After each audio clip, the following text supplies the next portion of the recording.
নজর রাখবো যে গুরুত্বপূর্ণ খবর দেখে মুখ্য সচিবের সঙ্গে জুনিয়র ডাক্তারদের বৈঠক শেষ হলো। প্রায় 2.5 ঘন্টা ধরে বৈঠক চলে এবং বৈঠক অবশেষে শেষ হয় এবং এখন কিন্তু কার্য বিবরণী লেখার কাজ চলছে। আপনাদের জানিয়ে রাখি, ডাক্তারদের সঙ্গে জুনিয়র ডাক্তারদের সঙ্গে মুখ্য সচিবের বৈঠক শেষ। নবান্নে আজকে বৈঠকে হয় এবং সেখানে উপস্থিত ছিলেন আন্দোলনকারী জুনিয়র চিকিৎসকরা।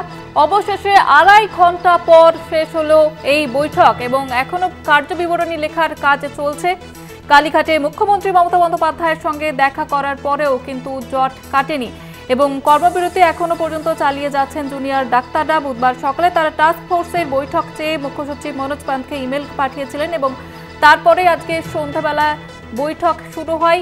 2.5 ঘন্টা পর এই বৈঠক শেষ হলো। আমাদের সঙ্গে রয়েছেন আমাদের বিশেষ প্রতিনিধি দীপ্তিমান ভট্টাচার্য। দীপ্তিমান, কি জানা যাচ্ছে এখনো পর্যন্ত বৈঠক সম্পর্কে?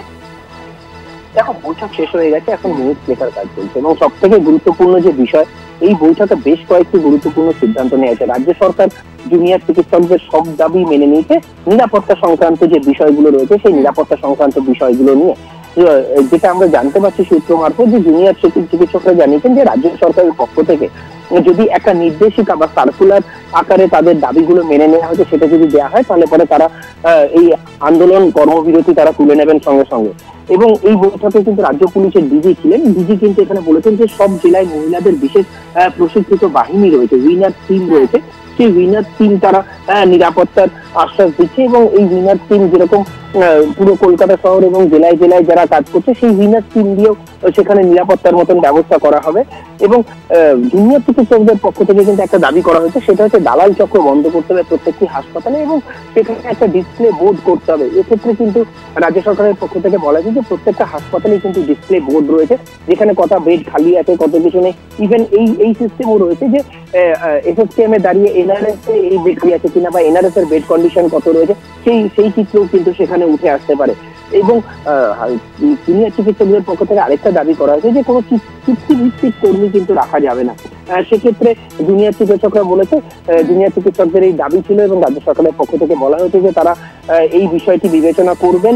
পাশাপাশি বেশ কয়েকটি কিন্তু জুনিয়র চিকিৎসকরা এই দিনের বৈঠকে বলেছেন বেশ কয়েকটি কমিটি তৈরি করতে হবে এবং এই কমিটিগুলোকে তৈরি করতে হবে তাদের নিরাপত্তার জন্য, ফার্দার ডেভেলপমেন্টের জন্য। এই সব বিষয়গুলোকে সামনে রেখে এই কমিটিগুলোকে তৈরি করতে হবে এবং এই কমিটি তৈরি করার আশ্বাসও কিন্তু রাজ্য সরকারের পক্ষ থেকে দেওয়া হয়েছে।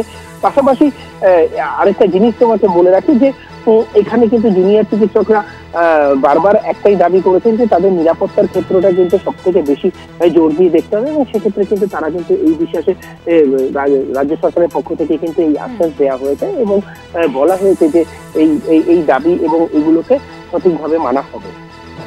ধন্যবাদ জানাবো তোমাকে দীপ্তিমান। আমাদের সঙ্গে ছিলেন বিশেষ প্রতিনিধি দীপ্তিমান ভট্টাচার্য। আপনাদের যেমনটা জানাচ্ছিলাম, অবশেষে 2.5 ঘন্টা পর বৈঠক শেষ হলো জুনিয়র ডাক্তারদের সঙ্গে মুখ্য সচিবের এবং সেখানে কিন্তু জানানো হয়েছে রাজ্যের তরফ থেকে যে জুনিয়র ডাক্তারদের তরফ থেকে নিরাপত্তা সংক্রান্ত যতগুলি দাবি ছিল সেই সমস্ত দাবি কিন্তু মেনে নেওয়া হয়েছে এবং সেই সঙ্গে সঙ্গে রাজ্য প্রশাসনের তরফ থেকে কিন্তু সব রকমের নিরাপত্তা দেওয়ার আশ্বাসও দেওয়া হয়েছে।